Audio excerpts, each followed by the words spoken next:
నమస్తే. ఇప్పుడు మీరు చూడబోతున్న వీడియో ఖచ్చితంగా మీకు ఉపయోగపడుతుంది, నచ్చుతుంది కూడా. మరి మీకు నచ్చిన విషయం నాకు తెలియాలి అంటే ఈ వీడియోని మీరు లైక్ చేయాలి, షేర్ చేయాలి, అలాగే మన ఛానల్ని సబ్స్క్రైబ్ చేయాలి. మీ సపోర్ట్ని నాకు అందిస్తారు కదా.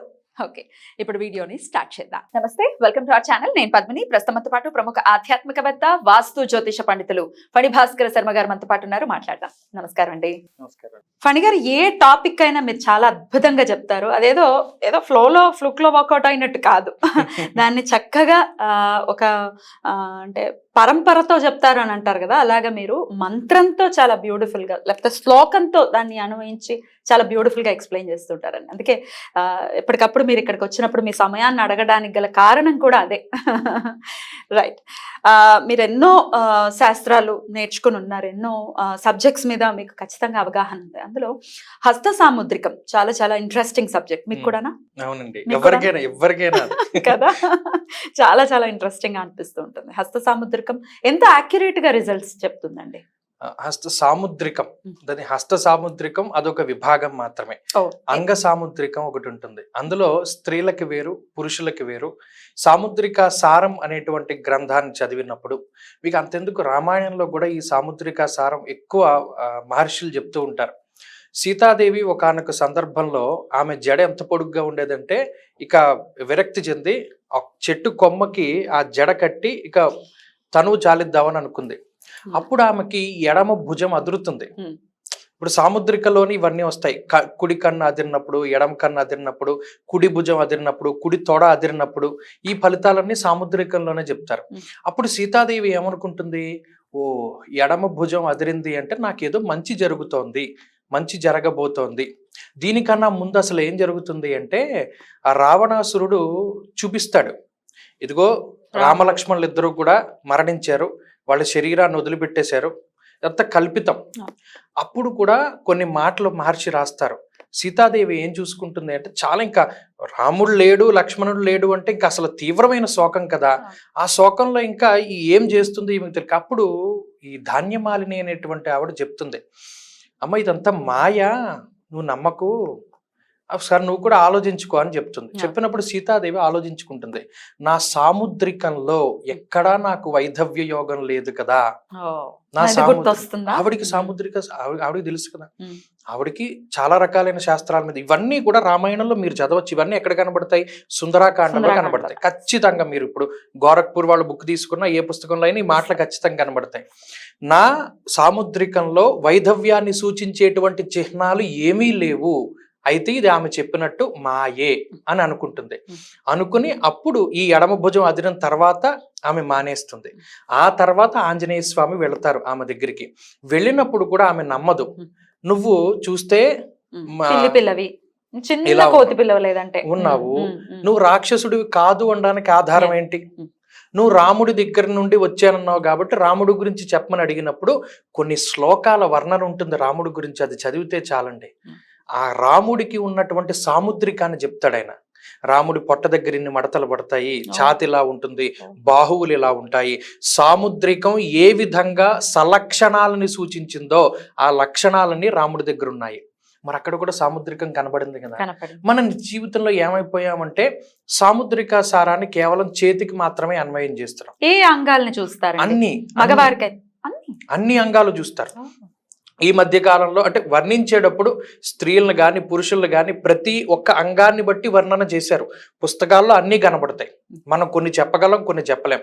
విషకన్యా లక్షణాలను వర్ణించినప్పుడు స్త్రీల యొక్క అరికాళ్ళు ఎలా ఉన్నప్పుడు, పాదాలు ఎలా ఉన్నప్పుడు, మెడలా ఉన్నప్పుడు, నుదురిలా ఉన్నప్పుడు, కళ్ళిలా ఉన్నప్పుడు, చేతులు ఎలా ఉన్నప్పుడు, ప్రతి దానికి రీజన్ చెప్పారు.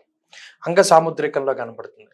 అలాగే ఇప్పుడు జనరల్ గా హస్త సాముద్రికం, హస్తమే చూస్తారు. దీన్ని బేస్ చేసుకుని మరి చేతులు లేని వాళ్ళకి వాడికి తలరాత లేదా ఇట్లా రకరకాల మాట్లాడతారు. వాళ్ళకి ఏంటంటే అవగాహన రాహిత్యమైనటువంటి మాటలు. ఇప్పుడు మనం ఎన్నో గీతలు గీస్తున్నాం, అవన్నీ చెరిగిపోతున్నాయి కానీ మరి ఇవి చెరగలేదు కదా. చాలా మంది ఏమంటారంటే ఈ కడుపులో ఉన్నప్పుడు దీన్ని ఇలా పెట్టుకుని పడుకుంటారు. మరి అందరూ ఇలాగే పెట్టుకున్నప్పుడు అందరి రేఖలు ఒకేలా ఉండాలి కదా. రకరకాలుగా ఉన్నాయి. ఒకరి మీకు 3 ఉంటాయి, ఇంకొకరికి 4 ఉన్నాయి, ఇంకొకరికి 2 ఉంటాయి, ఒకళ్ళకి కలిసి ఉంటాయి, ఒకళ్ళకి విడిపోయి ఉంటాయి. మరి రకరకాలుగా ఎందుకున్నాయి? Correct. ఇది చదివిన వాళ్ళకి చాలా ఇంట్రెస్టింగ్ గా చదివే కొద్దీ చదవాలనిపిస్తుంది. సరైన గురువు దొరకాలే గాని Right. భగవంతుడి దయ వల్ల నాకు ఆ గురువు గారు దొరికారు. ఎవరండి మీ గురువు గారు? మా సూర్యశ్రీ గారే, అద్భుతం, అద్భుతం. మా మామయ్య గారు. ఆయన నాకు దీన్ని 3 ఏళ్ల పాటు చెప్పారు. అంటే ఒక వ్యక్తిని చూడగానే వాళ్ళకి సంబంధించినటువంటి అవగాహన. ఆయన ఏం చెప్పేవాడంటే వాళ్ళు ఏ మనస్తత్వంలో ఉన్నారు, వాళ్ళు ఎలాంటి వాళ్ళు, వాళ్ళ స్వభావం ఏంటి, ఇవన్నీ కూడా రేఖలు చెప్తాయండి. అసలు మామూలుగానే శరీరం చెప్పేస్తుంది, రేఖలు దాన్ని ఇంకా బలపరుస్తాయి. అకర్మ కఠినం పాణితలం మధ్యే తదున్నతాం అని చెప్పి శ్లోకాలు అవి కూడా వర్ణన చేస్తూ ఉంటారు. ఈ పాణి అంటే ఈ చెయ్యి ఎలా ఉంటుంది అంటే కొంతమందికి దీర్ఘచతురస్రాకారంలో ఉంటుంది, అరిటాకు ఉన్నంత విస్తారంగా ఉంటుంది. ఒకళ్ళకి చిన్ని చిన్ని అరిచేతులు ఉంటాయి, ఒకళ్ళకి ఈ భాగం తక్కువగా ఉండి వేళ్లు పొడుగ్గా ఉంటాయి, ఒకళ్ళకి వేళ్లు పొట్టిగా ఉండి ఈ భాగం పొడుగ్గా ఉంటుంది, ఒకటి శరీరం అంతా నల్లగా ఉంటుంది, అమ్మవారి లాగా అరచేయి మాత్రం ఎర్రగా ఉంటుంది. వాళ్ళ అదృష్టవంతులు. అలాగే చేతిలో గుర్తులు ఉంటాయి, చేతిలో పుట్టుమచ్చలు ఉంటాయి, త్రికోణాలు ఉంటాయి, చతురస్రాలు ఉంటాయి, క్రాసులు ఉంటాయి, యమ గుర్తులు ఉంటాయి. అలాగే చేతిలో మత్స్యరేఖలు ఉంటాయి, యస్యమీన సమారేఖ, మీనరేఖలు ఉంటాయి, స్పర్శరేఖలు ఉంటాయి, చాలా ఉంటాయి. రైట్ అండి. అయితే ఇది ఈ హస్త సాముద్రికంలో ఇంకొక ఒక వర్డ్ ఎక్కువగా వినపడుతుంటుంది. ఓన్లీ పాస్ట్ మాత్రమే తెలుస్తుంది, ఫ్యూచర్ ప్రిడిక్షన్స్ హస్త సాముద్రికం చెప్పదు అని అంటారు. మీరేమంటారు? లేదు, ఇందులో ఓ మనిషి నైసర్గిక స్వభావాన్ని చెప్పేస్తుంది. అంటే ఈయన ఎటువంటి జీవనాన్ని అనుభవిస్తున్నాడు, ఇతని ఆరోగ్యం ఏంటి, ఇతని ఆయుర్దాయం ఏంటి, ఆరోగ్య పరిస్థితులు ఎలా ఉన్నాయి, ఇతనికి ఏమైనా అనారోగ్యాలు ఉన్నాయా లేవా, ఇవన్నీ చెప్పేచ్చు. గోళ్ళని బట్టి చెప్పేస్తారు. కొంతమంది గోళ్ళు చూడండి బలిష్టంగా ఉంటాయి, గులాబీ రంగులో ఉండి పొడుగ్గా ఉంటాయి, వాళ్ళు చాలా ఆనందదాయకమైనటువంటి జీవనాన్ని అనుభవిస్తున్నట్టు. కొంతమంది గోళ్లల్లో తెల్ల మచ్చలు వస్తూ ఉంటాయి, మీరు వైద్యపరంగా కూడా చూసుకోవచ్చు, వాళ్ళకి కాల్షియం డెఫిషియన్సీ ఉంటుంది, అనారోగ్యంతో బాధపడుతున్నారని. ఇలా చేతిలోనే అరచేతిలోనే ఉంది మొత్తం విజ్ఞానం అంతా శరీరానికి సంబంధించినటువంటిది. అలాగే అరికాళ్లలో కొన్ని గుర్తులు ఉంటాయి. కొన్ని యోగాలు జ్యోతిష్ శాస్త్రంలో పట్టినప్పుడు వాళ్ళ కాళ్లలో ఉండేటువంటి గుర్తులు కూడా చెప్పారు. మరి దీని అంతటికీ కూడా బేస్ ఉంది కదా. అలాగే కేవలం చాలా మంది ఏం చూసుకుంటారు ఇందులో, ఈ 4 రేఖలని కాదు, అందులో గురువుకి సంబంధించినటువంటి స్థానం, శని స్థానం, రవి స్థానం, కుజస్థానం, శుక్రస్థానం, ఇవన్నీ ఉంటాయి, కర్తెరలు ఉంటాయి. మరి ఇవన్నీ కూడా వర్ణన చేస్తే మనకి ఒక్కొక్కళ్ళ తాలూకు విషయాలన్నది అర్థమైపోతుంది. రైట్. ఈ హస్త సాముద్రికం చూపించుకున్నప్పుడు ప్రధానంగా ధనరేఖ ఎలా ఉందండి అని అడుగుతుంటారు కదా.